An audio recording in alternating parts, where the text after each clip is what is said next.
Shalom bana na Nzambe. Nazana like que boza malamu place bozali, Nzamba azobatela bino, Nzamba azosunga bino, Nzamba azosala bino bolamu. Ngape bipai bo Nzamba azosunga, Nzamba azosala bolamu. Yango totoni Nzambe botoni pona mokolo lelo azopesa biso. Et puis totoni esu totoni botoni pona opportunité azopesa biso pona ko partager susu liloba na ye. Alors lelo na ye na thème moko ya sika pe na ndimisami ete que eza thème moko important.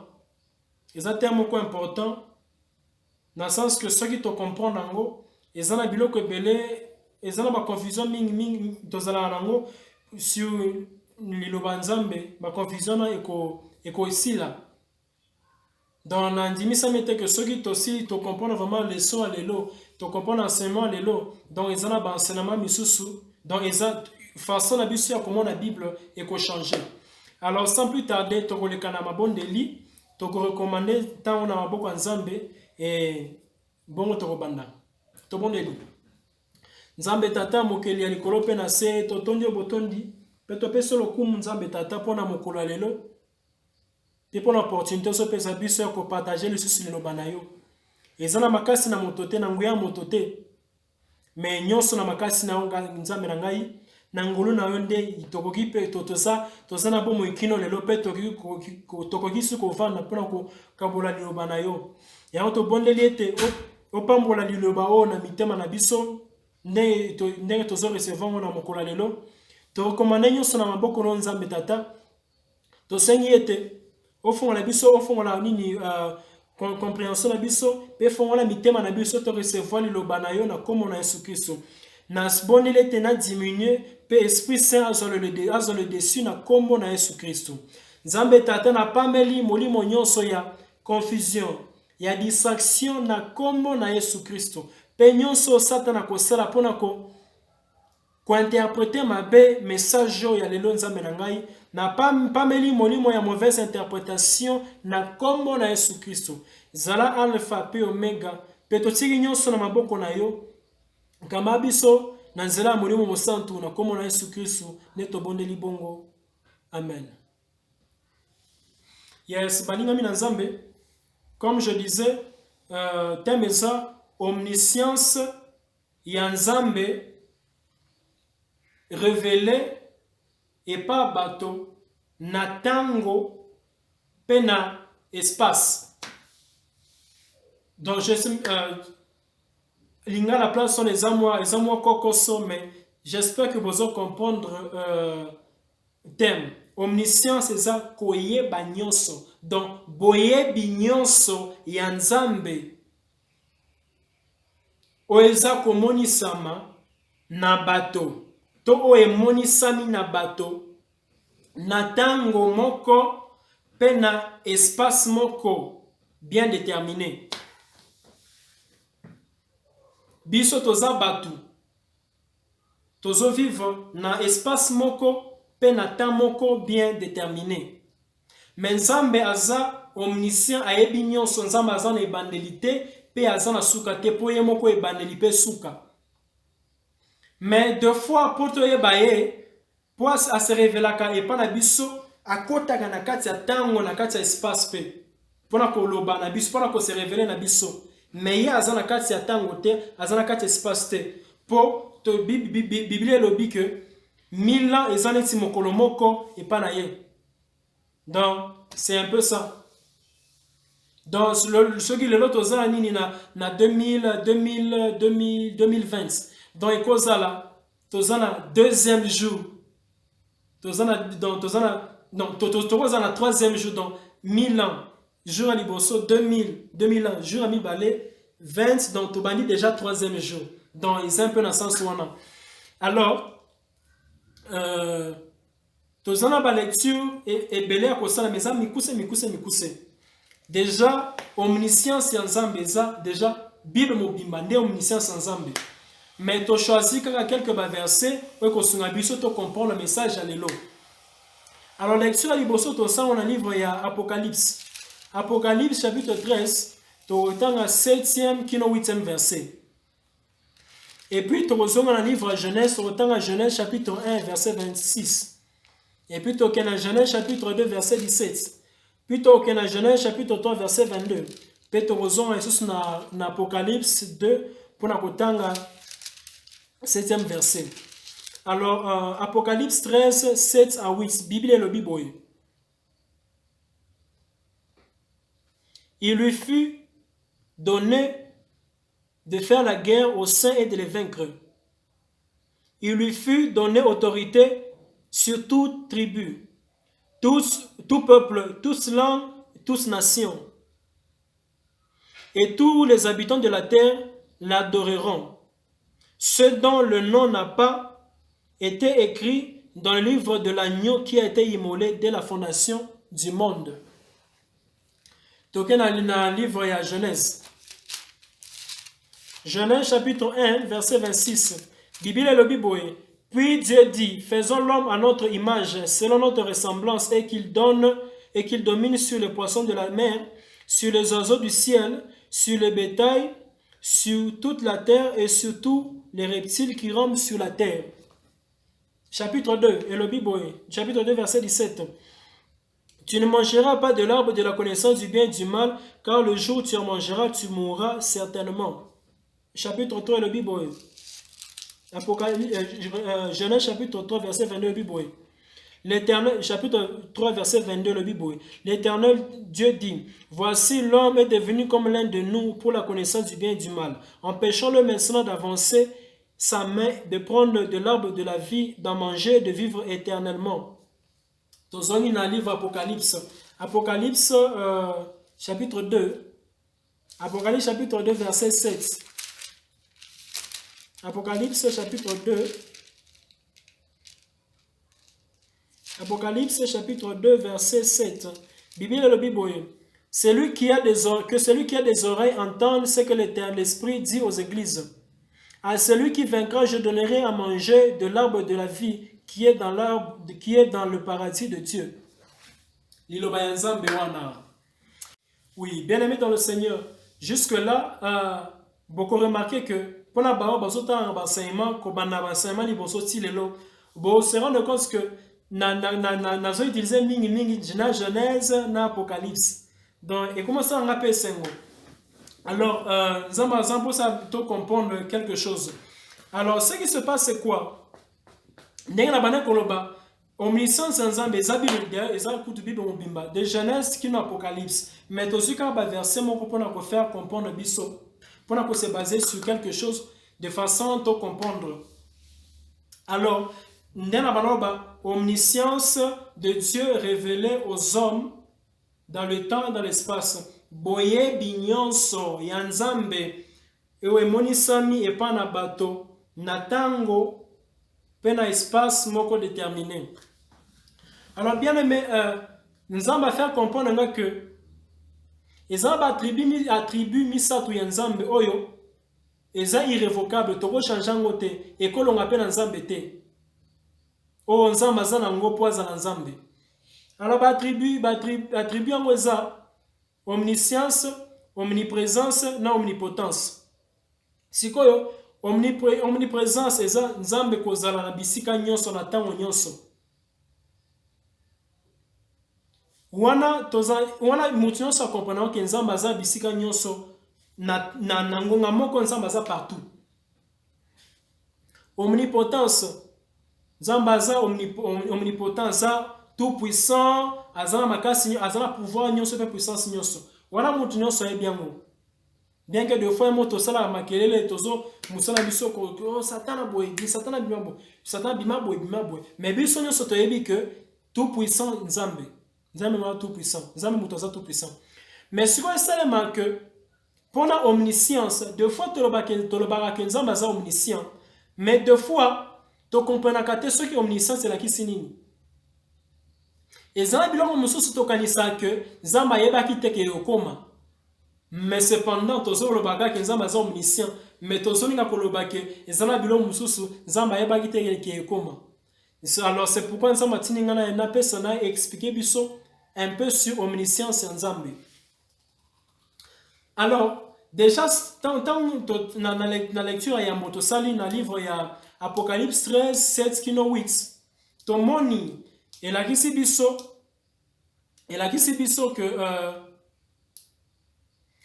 ezoloba ke ba oyo komo na bango ekomami na buku ya agneau ekomami te na buku ya bomoi ya agneau oyo agneau azalaki imolé des fondations ya monde. Agneau ezalaki agneau imolé eza Yesu Christ. Siko bazoloba déjà dès la fondation du monde.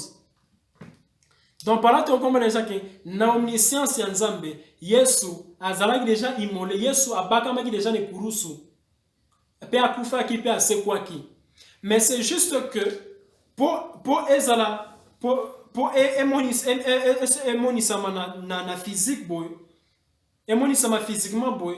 C'est alors que ezali na dasmo Yesu abotamaki pe akoli pe azuba ye kolina ye asali musala na ye pe abakami ne kurusu pe akufeli biso pe asekwi. Donc ezala ici que pour comprendre omniscience ya Nzambe bien to utiliser scénario ya match. Moni par exemple match mo rebetamaki lobby yo talaki yango te. Ce que biso que match betamaki lobby score nango ezalaki 1-0. Yo sokozo ta la rediffusion nango lelo. Bien sûr que yo pona yo kozala mbala no liboso ya kotala match yango. Match le kama ki lobby otala kite. Sokozo otala nango lelo et kozala évidemment kozala mbala no liboso kotala match yango. Mais match yango kozala déjà elekana ki déjà. Mais le fait que ezala mbala no ya liboso kotala match ona et ko changer score te. Score ezalaki wana tango match betamaki ndepe score ekozala wana tango yozota la match en rediffusion. Donc c'est un peu ça. Donc makambo ezosalema lelo pona Nzambe esalema déjà eza po biso tozala kati ya éternité te yango eza difficile pona biso komona ke makambo esalemaki. Mais déjà en so makambo esalamaki déjà.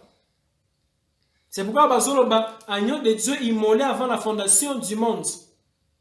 Maintenant, agneau azalaki immolé pour nani pour na masumu na biso. C'est pourquoi au moins dans la Genèse basumukaki. Pour un certain temps dans physiquement Yesu eba kokufa. Mais déjà les bandeli Yesu akufaka déjà. C'est pourquoi bakanisa que Nzamba yebaki te ke Adam na Eve bakosumuka batona ni bo comprendre que omniscience c'est ce que la gisini. Voyez bien moteur. Ce qui agneau Jésus-Christ soit agneau de Dieu, immolé dès la fondation du monde. Mais ce n'est pas la fondation du monde que Adam na Eve asumuka kite. Ezali na fondation du monde. Ezaki après un certain temps, tant Nzamba keli bango, atie bango na kati ya temps, na kati ya espace. Nde na kati ya espace wana nde sikoyo, o ezalaki na kati ya omniscience ya Dieu, ya omniscience ya Nzambe, il fallait se concrétiser. Yango temps Nzamba zoloba ke, maintenant faisons l'homme à notre image, notre ressemblance. Ce n'est pas que Nzamba zo imaginer ngo wana te. Na omniscience Nzamba ezalaki déjà siko, il fallait ko asala ngo siko physiquement. Dans ce qui fait que Nathan peut dans l'espace, Adam a kelamaki à un certain temps, peut vivre pendant un certain temps. Mais avant ça déjà, na omniscience ensemble, Adam zalaka déjà. Donc c'est un peu ça. C'est pourquoi au moment dans la Genèse 2:17, nous avons dit que jour kolia mbumawana, il y a nanzete ya boyebi, il y a malamu pe mabe jour na okufa. Mais si on a Genèse 3:22, Nzamba solo ok, mais si on a moto a comme le kola biso, a ebi mabe na malamu.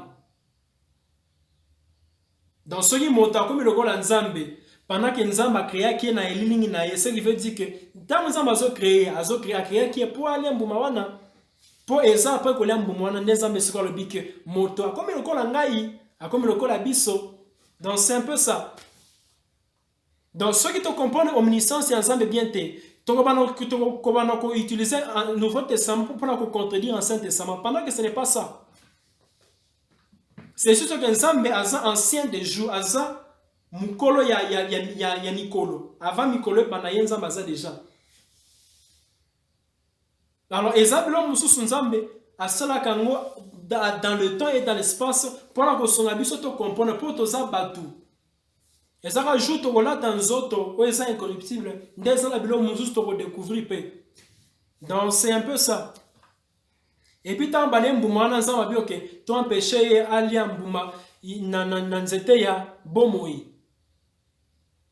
mais na apocalypse 2:7 ezoloba ke oyo akolonga ekopesamela ye kolia na nzete ya bomoi donc c'est un peu ça donc na omniscience ensemble na kolia nzete ya boyebi ya mabe na malamu na kolia nzete ya bomoi nyonso wana esalamaki ke moto ameka yango pe moto esi amekaki yango déjà mais c'est juste que mpona koya siko na physiquement na temps na espace c'est pourquoi ndende place biloko ezwaka temps mpo esalema mais na mutu ya nzambe na makanisa ya nzambe biloko nyonso esi esalemi donc eza na eloko moko te ekosalema lobi oyo nzambe ayebi te nzambe ayebi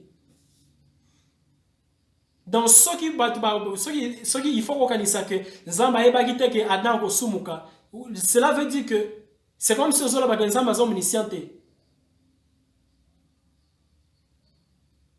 et alors soki nzambe aza omniscient ce qui veut dire que nzambe ayebaki ke adam akosumuka nzambe ayebaki donc c'est un peu ça. C'est un peu ça. Et nzambe pas que Satan a se rébeller. C'est un peu ça. C'est pourquoi deux fois la Bible nous que nini boigné nzambe ezane sili boma pona batomokili. Donc eza bongo. C'est pourquoi okoki ko utiliser ka bongo na otie pour comprendre nzambe e simba te. Ozana posa moli on santu. Donc c'est un peu ça. Pe à chacun de nous et pe sameli koyeba nzambe na certain na degré moko boyana. C'est pourquoi pe ezalaka pe mona serviteur nzambe aso comprendre ote ba osala moi ba discussion dans eza bongo nzambe aza munene alors na mutu apesa ka portion ya moi omniscience na ye donc c'est un peu ça donc ezala bilo musu ya nzambe nga na yebi o bato su ba ebite ezala bilo musu ya nzambe bato ba yebi nga na ebite donc nyonso na esali nde nzambe. Donc c'est comme ça que nous avons aligné pour se comprendre. Donc les gens avant la fondation du monde, nous sommes déjà. Mais c'est juste que physiquement, biloko et salama kambala mote, ils ont attendu pour na eloko nyonso. C'est pourquoi ils arrivent à attendre moko Adam na Eve, il fallait pas qu'il lama. Ils arrivent à attendre moko, il fallait pas vivre na ignorance, mais ils arrivent à attendre moko baeba kone baeba menini. Baeba kone baeba mabepe malamu. Pe na suka mais après rédemption, après salut, ndesiko moto a accès à l'arbre de vie pour vivre éternellement. C'est pourquoi dans le livre Genèse, tant que bolia moumanate bakufa, ce n'est pas que salama ki ke bakolia moumanate te pour nzambe et ezaki dans na quatre espace pétant. Il fallait ba vivre na tamoko sans ko lia moumana pe après tana balia mouma. C'est pourquoi ceux qui na banini na ba enseignement na pesi quelque part pe na obligé par na lobeli ba dispensation. Donc c'est un peu ça ba dispensation. Donc c'est un peu ça. Na kati ignorance ezalaki na aspect nzambe ba yebaki. Pe na kati connaissance bien ya pe mabe. Eza pe na dimension moko ya nzambe. Pe jour ya ko meka nzete ya bomo pe na vivre éternellement. Eza pe dimension ya nzambe. Mais na batu et pesa melimba na mon côté physiquement boué. Donc eza étape par étape. Donc c'est comme ça qu'il faut comprendre makambo. Et par là ce qui faut comprendre ndengwana, c'est là que vous comprendre que na omniscience ensemble ezalaki que Salomon nda kotongela ye tempelo, ezalaki Dawidi te. C'est pourquoi ensemble sali que Dawidi azala mutu ya bituma, un homme de guerre. Et pe na so ko bisekete aux hommes de guerre pe otangisi makile belé yote mto kotongelanga tempelo mwana kobota mana yo akozala homme de paix moto ya kimia yena kotongelanga tempelo eza bongo donc eza bongo nzamba sala makamune ndengwana dans abengi mutu na tâche moko différence donc c'est un peu ça dans des messages na mazope sanga pona biso lelo. Donc tolobaka ate ke nzamba za omniscient to comprendre pe eloko nini elingi koloba kozala omniscient. Donc okoloba teke nzambe aza omniscient et puis osoloba ete nzambe ayebaki te ke Adamu na Eva bakosumuka. Soki nzambe ayebaki te, siko pourquoi est-ce que aza omniscient? O nzambe ayebaki te ke Satan akose rebelle, ok. Soki nzambe ayebaki yango te, soki aza omniscient mpona nini? Donc c'est un peu ça. Dans nde eloko nzambe azotinda ngai napesa biso mpona lelo. Donc c'est un peu ça. C'est juste que na kati ya temps pe na espace nde nzambe azose révéler, nzambe aza na kati ya temps pe na espace te. Biso nde toza na kati ya temps pe na espace. C'est pourquoi mpona koyeba makambo ekozala ekoleka malobi, il faut soit nzambe ayebisa biso ou bien soit tokoma lobi mpona komona yango biso moko. Mais mpona nzambe ye ayebi yango déjà. C'est pourquoi azoyeba na Jérémie yambo ete osalema na kati ya libumu ya mama na yo. Veuillez m'excuser. Na yambo ete oyeba kokelama kosalema na kati ya libumu ya mama na yo. Nga nzambe nayebaki yo déjà. Pe naponaki yo déjà ozala prophète. Mais siko na kati ya espace, na kati ya temps, Jérémie fa azala na papa na maman ou bakuta na po babota ye. Donc c'est un peu ça. Donc déjà avec Dieu hasard ezalaka te. C'est pourquoi soki to comprendre kaka omniscience ya Nzambe, tokotika compétition tosalaka entre Nouveau Testament et Ancien Testament. Ozo en Nouveau Testament pour contredire Ancien Testament. Et dans le sens te bao bakomi en Nouveau Testament, bakomi yango sur base ya connaissance basée na Ancien Testament. Donc, on ne peut jamais utiliser connaissance au sein de l'Ancien Testament pour le Nouveau Testament et en même temps, on contredit l'Ancien Nouveau Testament dans l'Ancien Testament. Et ça, c'est ce donc, bien aimé dans le Seigneur, Dieu ensemble a banoti na nini ngai na expliquer bino lelo. Donc, dans message il y a lelo. Donc, il s'est mis que isa lelo le 27 septembre 2020 que nous avons sorti un message oyo. Mais yambo ete ngana botama nzamba tindaki déjà message, apesaki déjà message, ayebaki déjà qu'il y a une telle date remis à côté ya message oyo. Donc, c'est un peu ça. C'est un peu ça. Alors bien aimé dans le Seigneur, ceux qui balinga mina nkolo, ceux qui osent utiliser la bongo na yo pour comprendre nzambe, okobima libanda. Ya bomona ba scientiste bele bato mingi ya maele ya mokili mandimelaka nzambe te. Po ba utilisaka maele na bango pour comprendre nzambe. Te bien aimé za bongo te. Donc à partir de là, il faut te ba tant que le ba nzambe aza omniprésent, aza partout. Aza omnipotent, aza tout puissant, aza omniscient, ayebi nyonso. Ebandeli pesuka. Donc des messages nzambe tininga na pesa bino lelo. L'omniscience de Dieu révélée aux hommes dans le temps et dans l'espace. Boye binyonso ya nzambe comme emonisami et pas bateau na tango pe na espace. Nzambe asunga biso dans ces nyonso nazaki nango pona lelo. Na kosala ma prière mo mokuse pona clôturer batan oyo. Nzambe tata mokele likolo pe na se totondio botondi pona mokolo lelo pona enseignement o Nzambe tata kumisama sanjolama na komona Yesu Kristo. Totondio botondi pona message pesi biso lelo. Besonga biso échanger façon na biso omona makambo na komona Yesu Kristo. Amen. Bien aimé dans le Seigneur, on y a ça na questions, préoccupations dans les commentaires. Bogoti nango soit par WhatsApp, soit par email, peut-être au moins comment ko répondre ou comment ko réagir. Alors batunyo so bazana makanisi ya ko soutenir biso, ko soutenir musala ke liboso. Bo contacter biso et ko sunga biso pe penza mapambola bino. Bo contacter biso pe pendant ko yibisa biso comment est-ce que bokoyi ko soutenir biso.